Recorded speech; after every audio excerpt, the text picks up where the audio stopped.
বাক্স এই জায়গা থেকে লক করে নিয়ে এসেছি আপনার এজেন্টদের সামনে। ওই জায়গায় যে যখন খুলছে তখন আপনার এজেন্টদের সামনে নিয়ে তারপরে বাক্স লক খুলছে। বুঝছেন কি? আপনি জিজ্ঞেস করেন কাছে যে কোনো এজেন্টের মানে অগোচরে সে তার লক খুলছে নাকি। হ্যাঁ, এটা জিজ্ঞেস করেন যে কোনো অগোচরে লক খুলছে।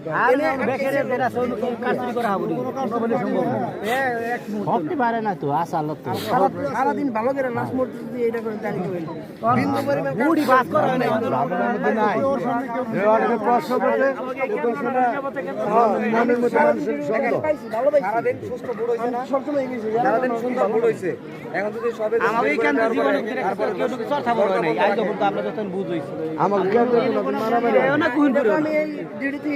আমি তো যাই ওই যে ইয়ে বই আসছিলাম আমি ডিউটি করি নাই মূল কথা আমি দেখছি প্রথমে দেখছি যে না এলাকার লোকজন খুব একটা খারাপ না সবাই ভালো মানুষ আর আমাদের সাথে তো আমার আয় নেই সম্ভব আমাকে কিন্তু যারা আসলে জায়গা সবাই তো পারিবারিক আমাকে কোনো বাইরের কোনো লোক নাই।